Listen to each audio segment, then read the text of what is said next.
What's going on, guys? I got a little bit of time to kill here, waiting for somebody to make a decision. Decided to make a little video about dealing with customers, pros and cons with throughout the years of my business. Let's roll with it.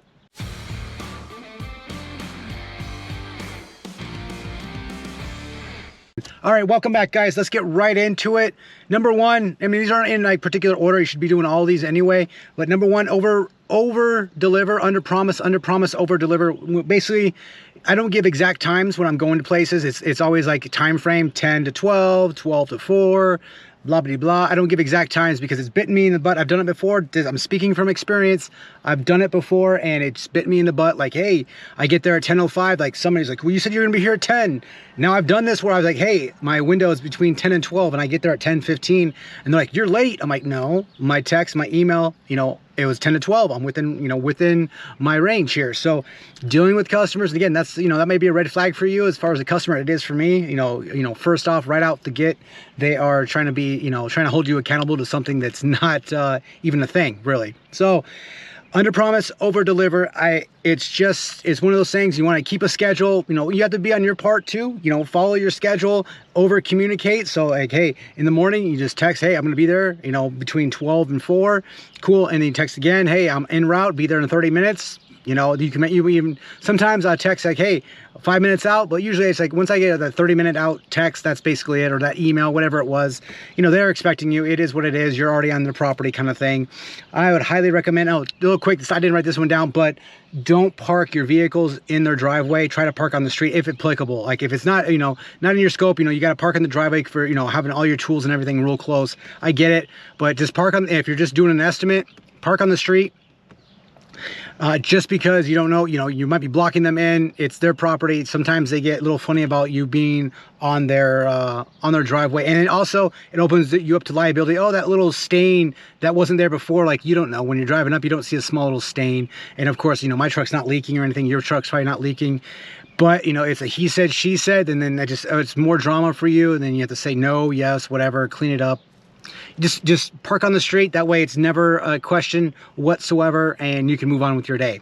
Number two is going to be a clear scope of work. You always want to have a clear scope of work because customers add it, change it, delete it. They all do. Like, you want to make sure it's in writing, your estimate, approved estimate, you collected your deposit, whatever it is. You have a clear scope of work with your contract.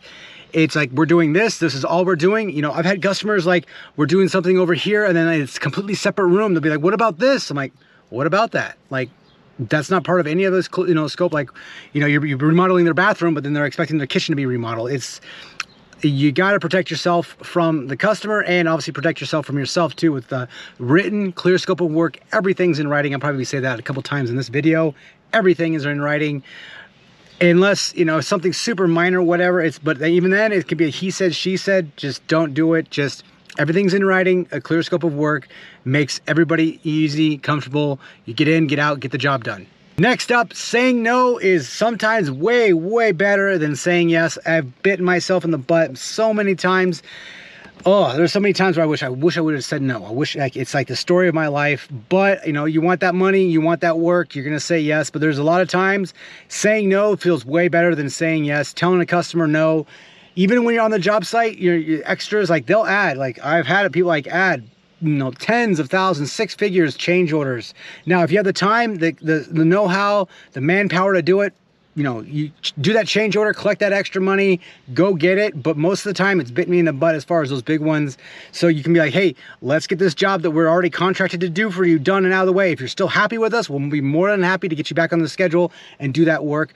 If it's something that's, you guys, if you're remodeling a bathroom except for the toilet and they add, all right, just change out the toilet. Yeah, go ahead and take care of it. Like, honestly, get that, get that change order at the full rate. You want that full rate, but you want to make sure that it's in writing. Next up is going to be keeping the job site clean. Sometimes, guys, like, sometimes keeping the job site clean and organized is more important than doing the work to the customer, because they like seeing you taking care of their property. It shows respect, shows that you're professional. You're not smoking inside their house, for God forbid, or even outside. You hotbox your own vehicle. Like, don't, like, that's because they'll look for cigarette butts anywhere, even if it's not yours. Like, you're gonna get blamed for it. You will. So It's hot here, but anyways, it's crazy. But that's something. Just keep the job site clean. Use dust protection. You know, vacuum up your mess. You know, I'm not saying like spot clean it every day, but make sure everything's organized. Your tools are in one spot. Debris is either in a dumpster or someplace, you know, easy. You know, keep those hazards away from the customer. It goes a long way. Next up is going to be answering your emails, your phone calls, your text as soon as you can with customers, being, you know, Johnny on the spot. Now, you can communicate with the customer. Like sometimes I've had like a customer where I literally marked every time, because we're going to be on his job site every day doing something. Most of the days it's a big project, but I had to document because he calls me 2 or 3 times a day and nothing less than 10 or 15 minute phone calls about whatever it was. I literally, because I had a pre-construction contract, it was in there, like, okay, no problem, but I was documenting it, and just in case, like, I'm taking money out. I mean, I'm charging him for those phone calls because, you know, a phone call could have been like, I was literally, he'd call me 15 minutes after I was already there talking to him, and we talk another 15 minutes. So I got to charge for my time, document everything. And of course it helped me out. I document what we talked about. Most of the time it was repeat of whatever else we talked about, but I documented it just in case. But yeah, of course he didn't get any of that money back from his pre-construction contract. That was all earned, of course.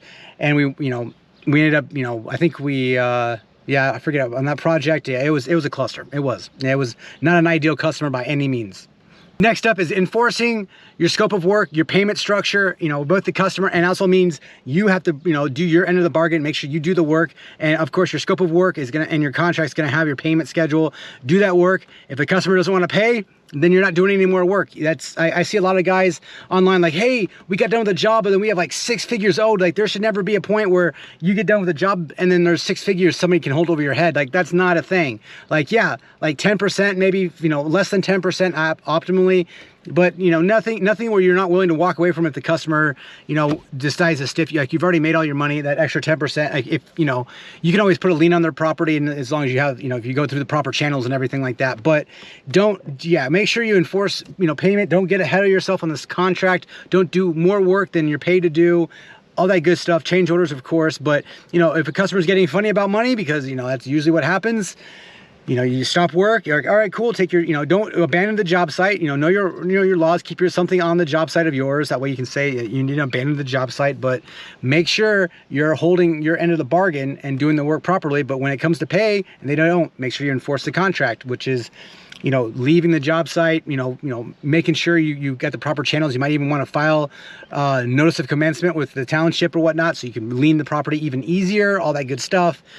There's plenty of things. I've got plenty of videos on this, but yeah, you want to be able to, you know, follow the rules of your contract, make sure they abide by it, and also you. Next, guys, I'm going to say, you know, once you're through your project, make sure you get the customer's approval. Like, they want to check out the progress of the job and everything, but you're doing certain things, like, just be like, hey, Mr. Customer, Mrs. Customer, how do you like this? You know, because, you know, it's easier to change it if they want to make a quick change or whatever, you know, whatever it is, like, they want to change their mind. It's easier when, like, the studs are open, you can do things, you can run new wires or whatever. You want to put an extra outlet here, way easier. It's going to save you and them, you know, them money, and then you a bunch of work, because nobody, you know, you want to do a complete job and they come back like, oh, the vanity was supposed to be 4 inches to the right, or that light was supposed to be over here. You know, like, you just want to be able to make sure that, you know, of course that goes with, you know, scope of work, contract, all that kind of stuff, but things happen. Everything, you know, things change. They change their mind. Like, it's natural. You're in their home, their business, whatever it is. When they're spending all that money, they want to make sure that they like it, and you as a contractor want to make sure that they like it too, because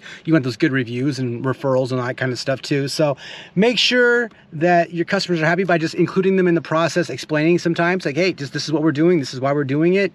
But, you know, I've had customers who are, you know, bust out their Harbor Freight, you know, plastic level, and, you know, like, oh, this drywall is, you know, like a little bit out of bubble, and you put your, you know, 4-foot digital $300 Milwaukee level, and it's within 100th degree, and you can't see that. Like, as a naked eye, you can't see that. I don't even want to hear it. So it's happened. Like, I'm speaking from experience, but just keep your customers happy by communicating, including them in on the project, and yeah, keeping their job site clean. That's basically what I got for you guys. Like and subscribe. We'll see you in the next video.